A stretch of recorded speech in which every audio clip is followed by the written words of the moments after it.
गुमशुदा। यदि आप मेरी चैनल में नए हो तो मेरी चैनल को सब्सक्राइब करें, शेयर करें और लाइक करें। धन्यवाद। बबलू अभी घर से निकलकर गली में खेलने गया ही था कि उसकी मम्मी शीला ने आवाज दी। शीला, बेटा घर में आजा, बाहर इतना ट्रैफिक चल रहा है, कहीं किसी गाड़ी से टक्कर न हो जाए।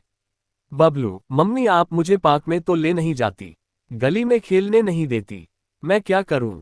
शीला सोच में पड़ गई। उसे घर के काम के साथ साथ कई घरों में साफ सफाई और झाड़ू पोंछे का काम करने के लिए भी जाना पड़ता था, इसलिए समय ही नहीं मिल पाता था।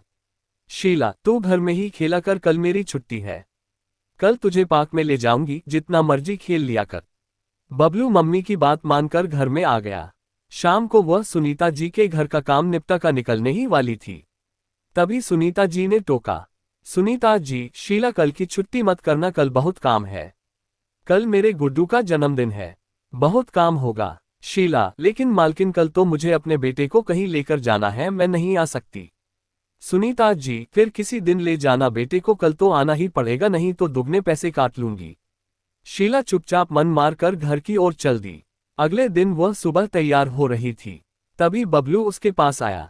बबलू, मम्मी बड़ी जल्दी तैयार हो गई, रुको मैं भी तैयार हो जाता हूँ, आज बहुत देर पार्क में खेलेंगे। शीला, नहीं बेटा आज नहीं, आज मुझे काम पर जाना है, तू घर में खेल ले, किसी और दिन चलेंगे। बबलू, आप हमेशा ऐसे ही करते हो, मुझे आपसे बात नहीं करनी। ये कहकर बबलू एक कोने में रूठकर बैठ जाता है। शीला को देर हो रही थी, वह जल्दी जल्दी काम पर जाने के लिए निकल गई। उसके जाने के बाद बबलू ने सोचा मम्मी तो ऐसे ही बहाने बनाती रहेगी, क्यों ना मैं खुद पार्क में चलूं, खेलकर वापस आ जाऊंगा, मम्मी को पता भी नहीं चलेगा। उसने अपने घर का दरवाजा बंद कर ताला लगा दिया और पार्क की ओर चल दिया। पार्क में जाकर वह झूलों पर झूलता कभी दौड़ लगाता, उसे बहुत मजा आ रहा था। इधर शीला जल्दी जल्दी काम निपटा रही थी, आज उसे केवल एक ही घर में काम करना था। उसने सोचा जल्दी से काम निपटा कर घर पहुंच जाऊंगी, शाम को बबलू को पार्क में ले जाऊंगी। सारा काम निपटा कर उसने सुनीता जी से कहा, शीला, मालकिन सारा काम हो गया, मैं आ जाऊं? सुनीता जी, चल ठीक है, ये ले, ये रख ले, बेटे के जन्मदिन की खुशी में तू भी मिठाई खा।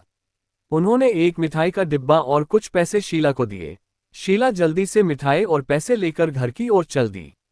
घर पहुंचकर उसने देखा घर में ताला लगा हुआ है। ये देखकर वह घबरा गई। बबलू कहाँ गया? उसने आस पड़ोस में पता किया, लेकिन बबलू का कहीं अता पता नहीं था।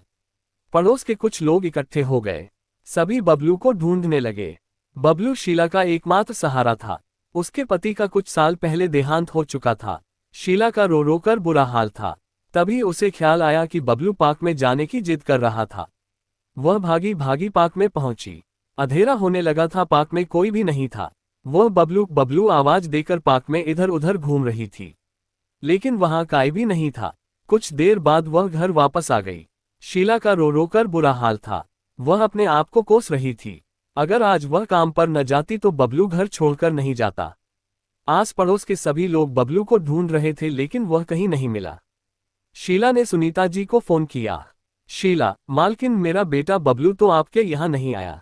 ये कहकर शीला रोने लगी।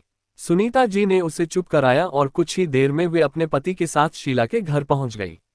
सुनीता जी, शीला चिंता मत कर, बबलू मिल जाएगा, इनकी पुलिस में बहुत जान पहचान है, तू बबलू का फोटो दे दे। कुछ ही देर में बबलू का फोटो सब पुलिस स्टेशन में पहुंच गया। सुनीता जी के पति की जान पहचान के कारण पुलिस तेजी से बबलू को ढूंढने लगी, लेकिन बबलू का कुछ पता नहीं लगा। रात के 11 बज गए थे।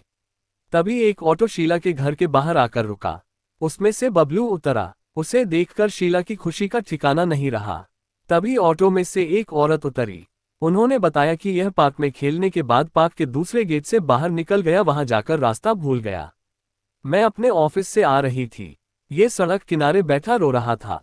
मैंने ऑटो किया और बहुत देर से घूम रहे हैं, अब इस सड़क पर आकर इसने अपना घर पहचाना। शीला ने उनका बहुत धन्यवाद किया। वह महिला खुशी खुशी उसी ऑटो में बैठकर वापस चली गई। बबलू, मम्मी मुझे माफ कर दो, मुझे अकेले नहीं जाना चाहिए था। शीला, हाँ बेटा, आगे से मत जाना, आगे से चाहे कितना भी जरूरी काम हो। सुनीता सप्ताह में एक दिन की छुट्टी करके अपने बेटे के साथ समय बिताती थी। शिक्षा, हमें काम के साथ साथ अपने परिवार का ध्यान भी रखना चाहिए और बच्चों को अपने माता पिता के बिना अकेले कहीं नहीं जाना चाहिए। पूरी कहानी सुनने के लिए धन्यवाद।